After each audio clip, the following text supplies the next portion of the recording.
Welcome back to our discussion of the unification principle. I'm your host, Tyler Hendricks.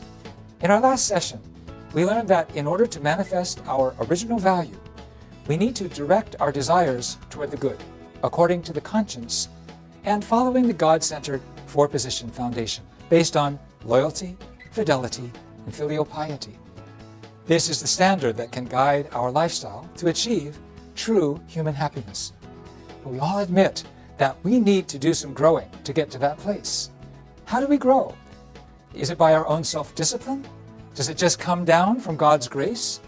How do we reach full maturity? This session begins that discussion. Now, God works by order, law, and principle. We've already seen that. So by all his methods are discoverable by science. When creating the heavens and the earth, God worked through principles. He didn't create just by the force of his will or by magic. In fact, he created all things over a great expanse of time, according to certain ideas and concepts and rules that can be expressed mathematically, utilizing the faculty of the intellect. He also invested his energy, and he sought to express beauty, expressing his will and his heart. The unification principle embraces science. Science and religion have the same purpose. Albert Einstein said that science without religion is blind, but religion without science is crippled. Today, the Big Bang Theory is widely recognized as an explanation of the origin of the cosmos. It claims that the universe began as a single point, referred to as a singularity, which exploded nearly 15 billion years ago. It states that the universe prior to the Big Bang was simply a state of energy, and this energy triggered the explosion. The universe has continued to expand and will continue to expand further. The approximate age of our Earth is estimated at 4.6 billion years. The appearance of the most primitive life forms is believed to have occurred 3.5 billion years ago.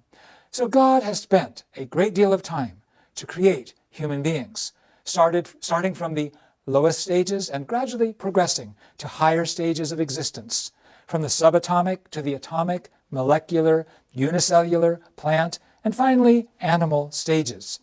This theory combines evolution and creation. Scientists recognize that questions regarding the origins of the Big Bang are ultimately beyond the realm of human science. As a result, nearly 40% of American scientists retain strong religious convictions. God has not been resting since the creation of the universe. He continues to reveal his creative nature even today. He continues to participate in the cycles of nature, the birth and death of organisms, and in the course of human history. And so, he is not a God who resides outside the creation as a transcendent being. He is omnipresent, existing both within and without, transcendent and yet immanent. The 6 days set forth in the first chapter of Genesis actually represents 6 stages of the universe's creation. These correspond to the 6 epochs defined by modern science: the Azoic, Archaeozoic, Proterozoic, Paleozoic, Mesozoic, and Cenozoic eras. So the authors of Genesis emphasized 6 days in order to identify the 7th day as a day of rest. Having been taken away, as they were, into captivity by the Babylonians and forced into cruel slave labor, the Jewish scribes wrote down Genesis in the midst of a very painful experience. It was in essence a plea for their liberation from suffering. The process of God's creation proceeded for 6 days, and on the 7th day he rested, they wrote. He also commanded that no person should work on the 7th day. Therefore, we too should rest on the Sabbath in order to honor the day of God's rest. Just as God's creation developed over a given period of time, the principle points out that all created things each require a period of growth. No plant becomes a tree as soon as it sprouts. No baby becomes an adult as soon as it is born. All the phenomena that occur within the created world bear results only after a set period of time.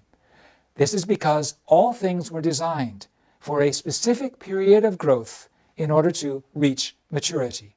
All things, in the course of maturation, pass through 3 ordered stages of growth, which we call formation, growth, and completion. Human beings also pass through formation, growth, and completion stages on our way to maturity. During the process of growth, things are meant to grow in accordance with the principle itself, actually in an autonomous manner. During this time, God, as the ultimate supervisor, manages the growth indirectly through the principle, and God relates only with the results of the growth. The principle refers to this as the realm of God's indirect dominion, the realm of dominion over the results of the principle. However, human beings were created uniquely. What is unique about us? We are to reach maturity, not only by the independent force of the principle, but also by fulfilling a given portion of our own responsibility. Let's examine God's words to Adam and Eve. He said, "In the day that you eat of that fruit, you will surely die."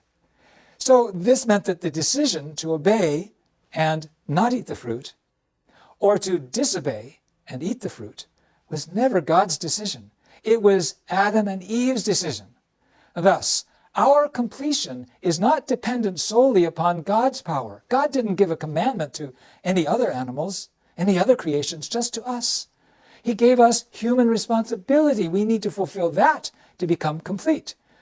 The fact that human beings were created to only reach perfection upon the completion of personal responsibility indicates that God's ultimate desire was to bestow upon us a degree of creative potential akin to his own. Thus, he gave human beings a portion of responsibility that even he himself could not interfere with. It was for the purpose of bestowing upon humanity the right to stand in the position of creator and exercise dominion over the rest of creation, just as God exercises dominion over humanity. Truly, we are created in his image. Herein lays the unique and vital feature of the unification principle. Religions are divided into 2 categories, self-reliant and salvific. Self-reliant religions preach personal responsibility concerning salvation. Buddhism is one such example. Salvific religions preach the need for either a God or a Savior in order to achieve salvation. Christianity is an example of that. The unification principle expresses the need for cooperation between God and man and woman in order for salvation to come about. Perfection is achieved only when human beings fulfill their portion of responsibility in addition to God's responsibility. Thus, for example, the benefits of Christ's sacrifice on the cross come by God's decision, but whether to believe and reap those benefits or not is left up to us. Upon the completion of the human portion of responsibility, we will come to reside in the realm of God's direct dominion.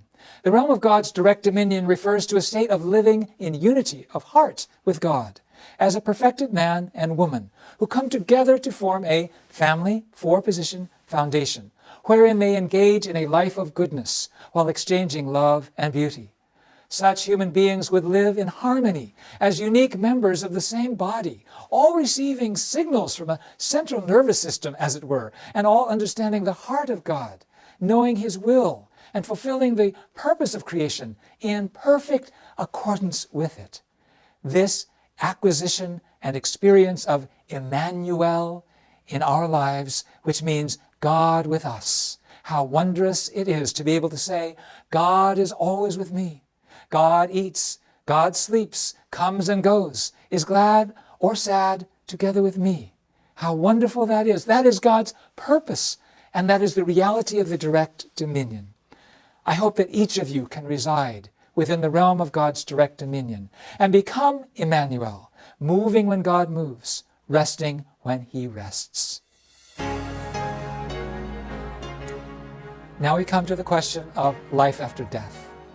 We may live a wonderful life for 100 years, but is that all there is? In us is a bigger horizon, a desire for life beyond life. But how can we be sure about what that life will be like? We will discuss this in our next session. Thank you so much for listening. See you next time.